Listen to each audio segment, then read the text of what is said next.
Welcome to the Chuan podcast. My name is Isaac Kamens. This is a bi-weekly podcast where my friend Jess O'Brien and I discuss internal martial arts, Qigong, and meditation. This week we continue our discussion on the Yang family, a little bit more about Yang Ban Huo. Then we switch gears and look into the second book of the Taiji Classics. This is the Taiji Chuan. So we start with a little bit of history about the classics from Barbara Davis's book, and then we take a turn into Bai Hua's book and discuss the first couple lines of the Taiji Chuan Lun and discuss the concepts of Wuji and Tai Chi. And then in our Patreon, we continue our discussion of the Ludong Bin 100 character tablet. And just a reminder, if you join the Patreon, you can get extended versions of the podcast as well as bonus episodes. And for a little extra, you can get the entire archive of all our episodes as well as exclusive interviews and more. So check that out. Again, thanks for all your support. Thanks for listening and enjoy the episode. Take care.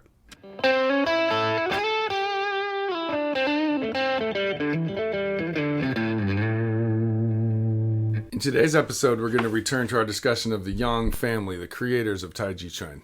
And we've got a couple more stories about that early generation. So I'll start with the biography of the famous Yang Ban Huo, son of the creator. And as you may recall, Yang Ban Huo is sort of known as the tougher guy of the sons. This is from Combat Techniques of Taiji, Xingyi, and Bagua by Lu Shengli. So here's the biography of Yang Ban Huo. He's born 1837, dies 1892. Received his education and learned basic Gong Fu in Wu Yuxiang's home when he was young, and then practiced intensively with his father, Yang Luchan. So I got to stop right there.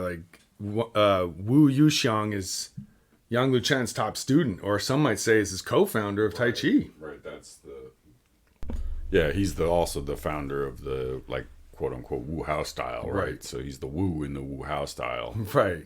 So this bio, I've never heard this one before. It says that the son of the founder also trained with the founder's best guy / right-hand man. That's pretty interesting because that speaks to how Yang Ban Huo is highly respected, right? All the things we keep finding about him show that people really respect Yang Ban Huo, and he's known as sort of the strongest representative of Yang style after Yang the Invincible. Yeah, I mean, I think it's pretty widely known that his skill level was pretty high, right? Or at least the highest of the children. I don't know if he was the highest of all the students, but right. And maybe part of that was his tutelage with Wu Yuxiang, who's this other foundational figure in the school, which is the first. Yeah, interesting. So here's another sense that's interesting. That was Yang Luchan's job, right? He was one of the emperor's, he worked inside the palace for one of the princes or the emperor or somebody. And so now his son Yang Ban Huo's apparently doing the same job. A little bit of nepotism there. But I guess that must it seems like the great figures of Chinese martial arts are often associated, if you're the top guy, you work in the palace, basically. It's like a badge of honor. Yeah, it's like being the top general or something, I think, It's like so it means you're chief of staff or something, if you make it to that level. He became famous for his fighting techniques and beat many famous masters, some of whom died in the process. His favorite punching technique was Ban Lan Chui, which is step forward, parry, and punch, right? Yeah. It's the classic Tai Chi punching technique. So it's almost like you grab him, hold him down, and then boom, and punch him with a powerful you sort reverse punch. Holding him and hitting him at the same time. Right, it's not a forward punch. It's you cover with one hand and then punch with the back hand. Yeah. Because of his mean and jealous disposition, however, Yang Ban Huo was not well liked. Even when he taught, he beat people very hard. Not surprisingly, he did not attract many students, and for the most part, his skills were not passed down. He was wary by nature and did not like to show his skill. Fortunately, he was not successful in his many attempts to dissuade his father from teaching high-level techniques to numerous dedicated students for many years. Wow, so that's another interesting little jab there. Right. Tried to keep it for himself or something. He didn't want his father teaching the best techniques to the other guys.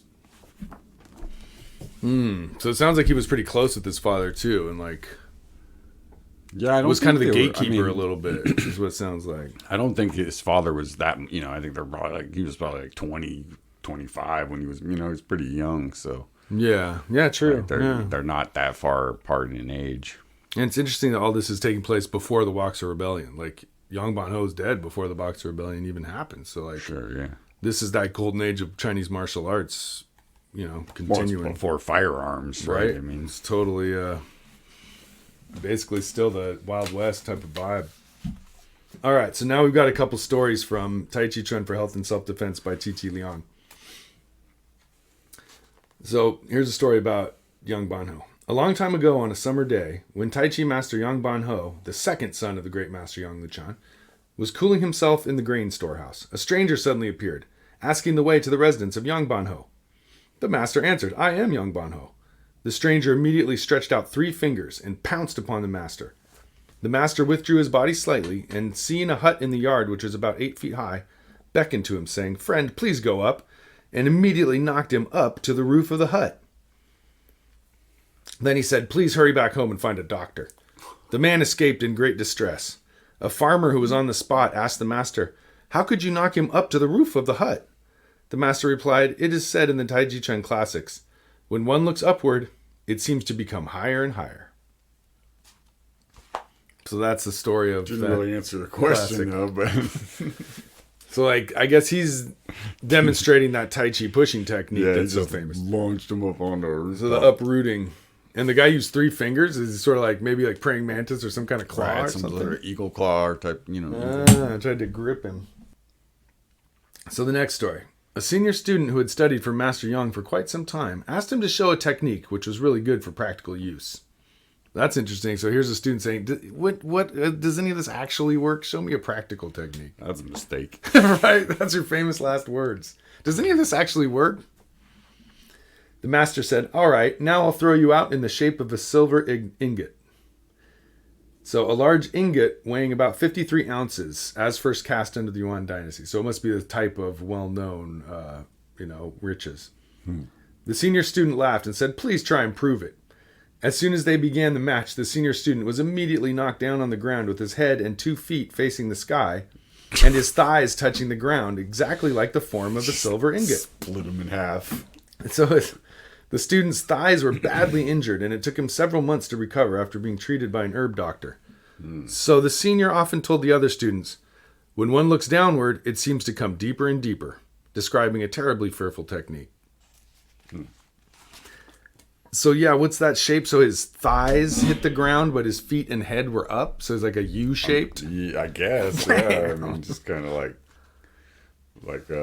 I'm thinking like, if you're upside down on your head with your arms kind of smashed against the ground and your legs up in sort of like. Well, but his thighs were what got damaged. Oh, maybe it's the other. So like face is sort of your belly's hitting the ground. Maybe. I don't know.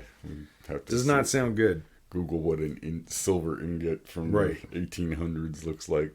Right. So, that was interesting. And then I don't think we've gotten to this part of the Taiji Classics. It goes deeper and deeper. I don't think so. Yeah. Well, I mean, maybe there's different. I think we'll get to it eventually. Okay, so those were 2 ill-fated encounters with Yang Ban Ho. All right, so we got one more story here from the Yang Ban Ho. One late summer's day, Master Yang Ban Ho was lying down to rest in the shade of the trees after practicing Tai Chi. When the leaves dropped on his body, they all slipped off and fell to the ground so that not even one leaf remained on him. He frequently tested his achievement in Tai Chi by lying on his bed, nipping a pinch of millet with his fingers and putting it on his navel.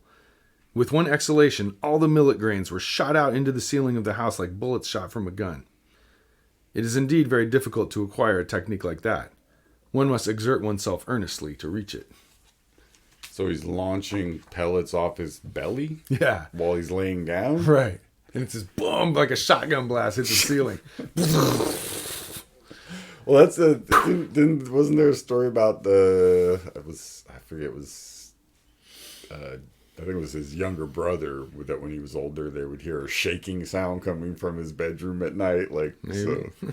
So, there's some weird practice that they were doing in bed. Well, I think it's that the idea of your dantian is so powerful and controlled that you can, strike with your abdomen or your belly or something. But you're laying in bed making, doing Dandian shaking technique so hard that the people in the house hear it. And yeah, I thought that was interesting that the leaves couldn't even alight as they fell down off the tree because his Liu energy is so powerful. He's just deflecting stuff off him without, sort of passively. That's pretty cool. Yeah, again, that's a little bit of a nicer picture of the guy than you usually get, I think. So that's the stories of Yang Ban Huo as we know them. All right. Now let's turn our attention to Bai Hua's book, where we made it through one of the Taiji Classics, and so now we're on to the next one. So just as a bit of background, these Taiji Chuan Classics are passed down from the Yang family from over 100 years. And so we talked about the Taiji Chuan Jing. Now this next one is called the Taiji Chuan Lun, and usually translated as the Taiji Chuan Treatise. So there's 4 different Taiji Classics included in this book, and Bai Hua gives his interpretation of each one of these. And as he gives his opinion about what he thinks each of the chapters means, what do you think of the format so far as we've been reading through this? Well, we went chronologically because it just makes the most sense. I think when each classic was written, right? They're given, each one's given sort of an approximate age, right, of when it was. So the first one was the Taoist saint Zhang Chengfeng, who is a distant figure, right? So that's the oldest. That's like right. That's like the 10 Commandments or whatever. Right.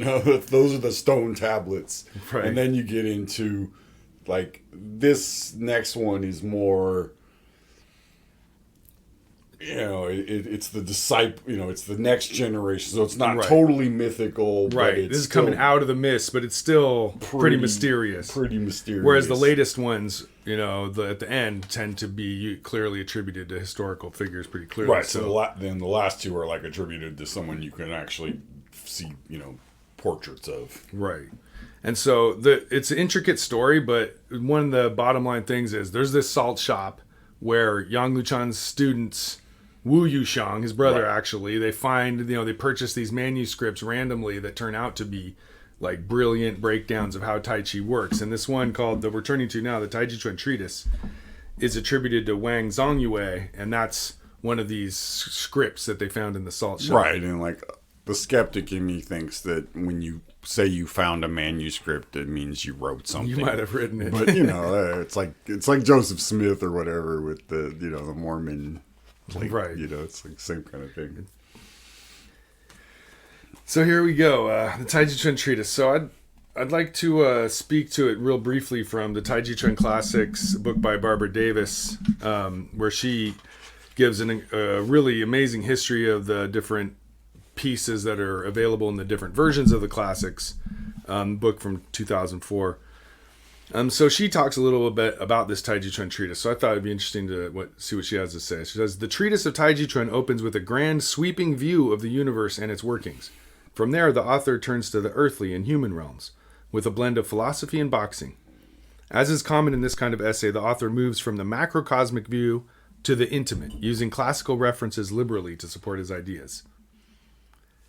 And that's interesting because that's what we've been observing in Bai Hua's book in general. Like, he starts with a huge overview of the cosmic, and then you apply it to the local. I was just going to say that's how I would describe Bai Hua's book. Right. Almost exactly. Right. And uses classical references. And that's what he does. He just reference after reference to literature or philosophy or science. Right. It must be a, way of doing things in Chinese literature or something. I think that's a suspicion we're getting.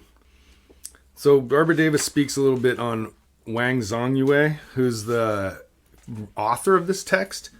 She asked the question, who was Wang Zongyue? Opinions vary widely. He was the link between Zhang Senfang and Cheng Village. He was the author of the earliest layer of the classics, or he was an invented figure. But Wang is even more puzzling than Zhang Senfang, as we know virtually nothing about him. So that's the author of this one, pretty much bottom line. She says, one school of thought holds that Wang went to Chen village and taught Taiji Chuan to members of the Chen family. Another asserts that Wang learned from the Chens. And she says, in either case, Chen family material does not mention Wang, nor does it transmit the classics. So she has a couple theories. One is that Since Wang was unknown, he could serve no mythic purposes. So you just pick this guy that nobody knows and just sort of paint a blank slate. Another one, she says, Douglas Weil says, it's possible that Wang Zongyue literally means revering Yue Fei, the famous Chinese general. So the name could be in reference to the Chinese general who battled against the Manchus. So it's an anti-Manchu name, potentially. He's also the credited with founding Xingyi, right? So, and Eagle Claw. And she says that also the Wu or Li families could have invented him as a mask for their own identities, or to disguise teachings from their teacher Chen Qingping. So she, there's all these different possibilities. And then she breaks down a few other things of different mentions of the name, but there's really nothing about him. And she ends with this.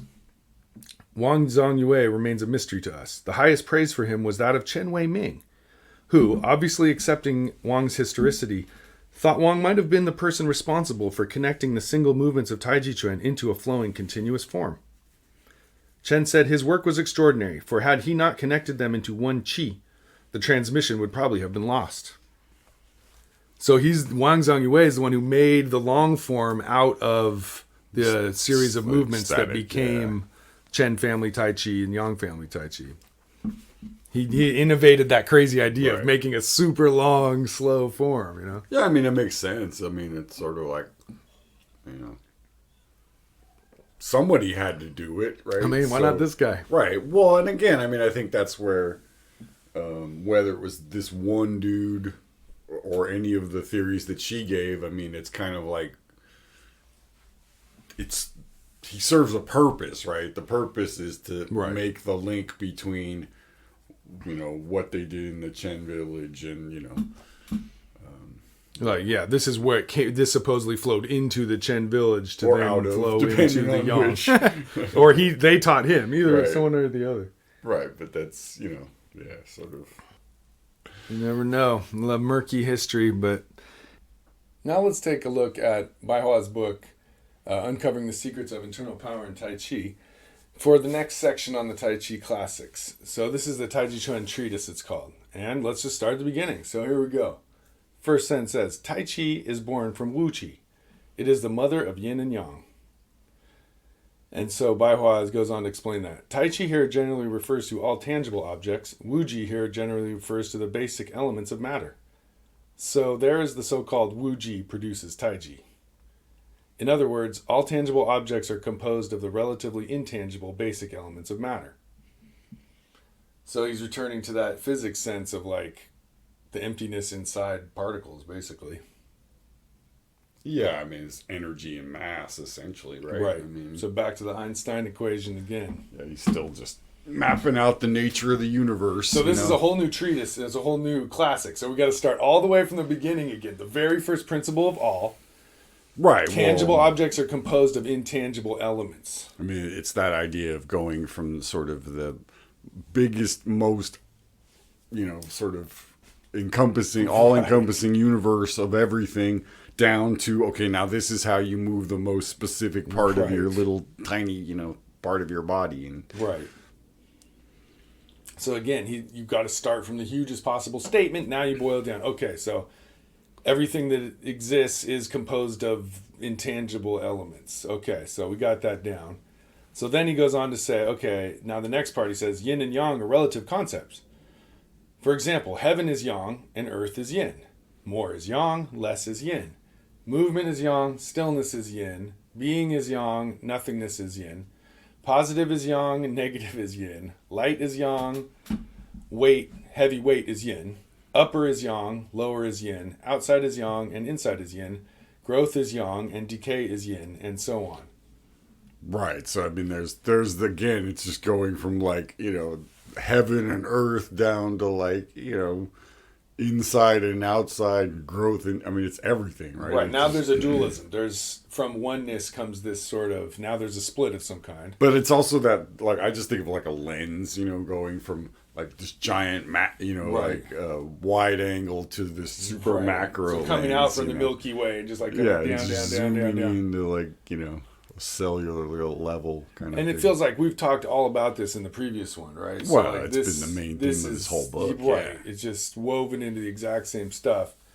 So the next thing, the basic laws of yin and yang are: yin is the guardian of yang, yang is the agent of yin. Yang is the dominant force, yin is the dominant base. Yin and yang are each other's roots. And there's the idea again of one feeds into, creates the other. So they're not opposites.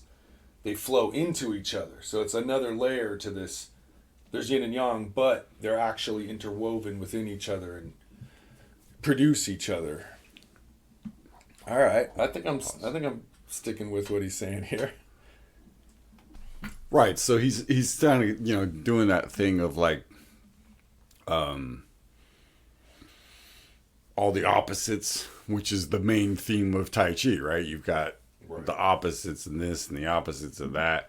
But this idea that yin is the guardian of yang, right? So like, basically like, you can think of it as like yang is the container, and then yin is the thing that like nourishes that container, keeps it like, healthy or whatever. But like you've got to have one that's sort of the dominant like outside thing, and then you got one that's the dominant, the shell and the guts of the turtle. Exactly. That's the ultimate example because it's so hard. Right. All right, so the next paragraph, he says, in simple words. And whenever he says that, it's about to get complicated, right? Because he'll always say, to make it simple, and then he goes off.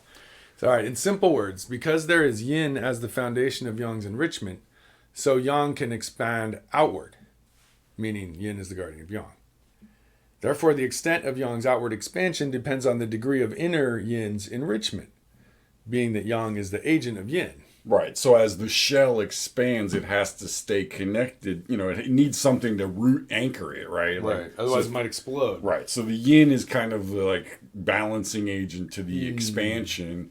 It's like, it's very... And you can already see in Tai Chi terms, you're pressing on someone, you keep an inside sinking at the same time so that you don't fly forward as you apply. Like, you always have that balance. Right. I mean, Tai Chi's whole thing of being soft on the outside and hard on the inside, right? That you have, your exterior is yin, but you have this yang, power on the inside, right? So it's, it's kind of like... That's what makes it so quirky. Yeah, exactly. That's what makes it so quirky. So he says the purpose of yang's outward development is to use the energy in the expansion space to enrich one's own yin. At this time, the full yin can better support the new development of yang.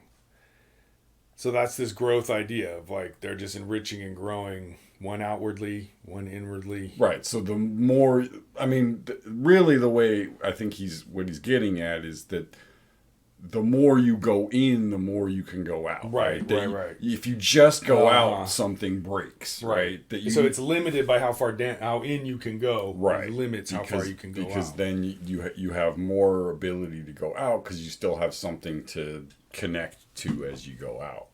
Hence the idea of training the yin side of things till you're really good at it could potentially lift your ceiling on your outward ability to explode and attack.